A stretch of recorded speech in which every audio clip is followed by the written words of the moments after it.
اعوذ باللہ من الشیطان الرجیم، بسم اللہ الرحمن الرحیم، السلام علیکم ورحمۃ اللہ۔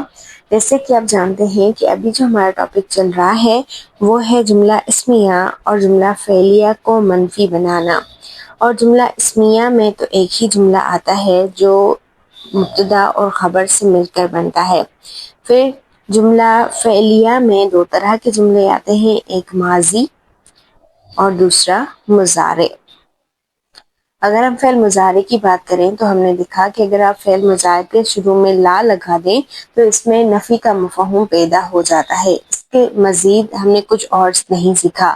پھر فعل ماضی میں ہم نے سیکھا کہ فعل ماضی کے شروع میں اگر آپ ما لگا دیں تو اس میں نفی کا مفہوم آ جاتا ہے۔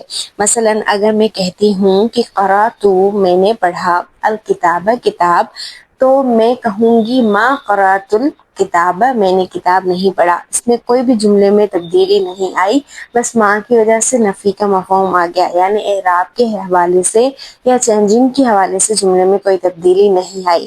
اسی طرح قرأ کا جو مضارع ہے وہ یقرؤ ہے، اور یقرؤ اگر میں خود کے لیے کہنا چاہوں تو اقرأ القرآن، اقرأ القرآن، میں قرآن پڑھ رہی ہوں۔ لا اقرأ القرآن، میں قرآن نہیں پڑھ رہی، یہ مضارع کا مطلب ہو جائے گا۔ لیکن پھر جملہ اسمیہ میں ہم نے بہت سی باتیں سیکھی۔ ایک یہ کہ اگر آپ جملہ اسمیہ کو منفی بنانا چاہتے ہیں تو آپ اس کے شروع میں ما لگا دیں۔ اگر آپ اس کو مزید زور دینا چاہتے ہیں، مزید آپ نفی کا مفہوم پیدا کرنا چاہتے ہیں تو ما کے ساتھ با لگا دیں، جس کو با زائدہ کہا جاتا ہے، اور یہ قرآن میں زوردار نفی کے لیے استعمال ہوا ہے۔ اور ما آپ کو اکثر با کے ساتھ ملے گا، اور با مبتدا پر استعمال نہیں ہوتی، وہ خبر کے ساتھ استعمال ہوتی ہے، اور با کی وجہ سے اس کی خبر حالت جر میں چلی جاتی ہے، جبکہ ما کی وجہ سے اس کی خبر حالت نصب میں آ جاتی ہے۔ یہ پہلی چیز تھی جو ہم نے پڑھی۔ دوسری، اگر ہم جملہ اسمیہ کو منفی بنانا چاہتے ہیں تو ہم اس کے شروع میں لیس لگا دیں گے، اور یہ لیس کوئی حرف نہیں ہے بلکہ یہ ایک فعل کی طرح کام کرتا ہے، یعنی اس کے اندر اس کا اسم موجود ہوتا ہے اور اس میں نہیں ہے کا مفہوم ہوتا ہے، یا پھر ہرگز نہیں ہے۔ اور لیس کی بھی پوری گردان چلتی ہے، صرف ماضی کی گردان، مضارع کی نہیں۔ اس کے بعد ہم نے دیکھا کہ اگر ہم جملہ اسمیہ کو منفی بنانا چاہتے ہیں تو ہم اس کے شروع میں لا لگا دیں گے، اور لا کو دو طرح سے، یہ دو طرح کے لا تھے جو ہم نے سیکھے۔ ایک لا نفی جنس، یعنی جو پوری کی پوری جنس کی نفی کر دیتا ہے۔ اگر اس کے بارے میں آپ نے نہیں دیکھا تو کل والی جو ہماری ویڈیو تھی اس کے بیچ میں، ایکٹیویٹیز کے بیچ میں لا نفی جنس کو میں نے سمجھایا ہے، ٹھیک ہے۔ پھر ایک اور لا آتا ہے جس کو ماں کے مشابہ کہا جاتا ہے، یعنی جس طرح ماں حالت نصب میں لے جاتی ہے خبر کو، کہا جاتا ہے کہ یہ لا بھی حالت نصب میں لے جاتا ہے خبر کو۔ لیکن کچھ نحویین کے نزدیک، جنہوں نے عربی گرامر کے رولز بنائے ہیں، یہ لا جب جملہ اسمیہ میں استعمال ہوتا ہے تو لا اپنی خبر کو حالت نصب نہیں دیتا، اور دوسرا اگر یہ استعمال ہو جملہ اسمیہ میں تو اس کا جو مبتدا ہوتا ہے وہ نکرہ رہتا ہے، ٹھیک ہے۔ یہ باتیں وہ ہیں جو ہم پیچھے پڑھ آئے ہیں، تو اگر آپ کو سمجھ میں آ گئی ہیں تو میرا یہ جلدی بتانا آپ کو کوئی مشکل نہ پیش آئے اس میں۔ تو ایک ماں استعمال ہو گیا، ماں کے ساتھ با جملہ اسمیہ میں، پھر دوسرا لیس ہے، اور ان دونوں کا الگ الگ استعمال ہے، اور تیسرا لا نفی جنس، اس کا بہت ہی الگ استعمال ہے، اپنی کچھ خصوص اس کی شرطیں ہیں، اور پھر لا جو کہ نہیں کے برابر استعمال ہوا ہے۔ اس کے بعد ایک آخری لفظ ہمیں سکھا لات۔ لات میں وقت کا مفہوم ہوتا ہے، یہ بھی جملہ اسمیہ میں منفیت پیدا کرتا ہے، یعنی کہ نہیں کا مفہوم پیدا کرتا ہے، لیکن کس طرح کا نہیں؟ وقت نہیں ہے، یعنی اب وقت ختم ہو چکا ہے۔ لات یعنی کہ وقت نہیں ہے، اور یہ قرآن پاک میں صرف ایک بار استعمال ہوا ہے۔ اگر آپ کسی کو یہ کہنا چاہتے ہیں کہ ابھی وقت نہیں ہے اس کام کا تو آپ لات استعمال کریں گے، ٹھیک ہے۔ تو جملہ اسمیہ میں ما، لیس، لا اور ایک دوسرا لا اور لات استعمال ہوتے ہیں اس کو منفی بنانے کے لیے، جبکہ فعل ماضی میں صرف آپ جملے کے شروع میں ما لگا دیں تو اس میں آپ کو منفیت مل جائے گی، نیگیٹیوٹی مل جائے گی، پھر آپ اس کا نہیں میں ترجمہ کریں گے، صحیح۔ فعل مضارع میں آپ شروع میں لا لگا دیں گے، لیکن ایک چیز جو یہاں پر آج ہم سیکھیں گے، اگر ہم اس ٹاپک کو نام دیں، اس کا نام ہے فعل مضارع کے تغیرات۔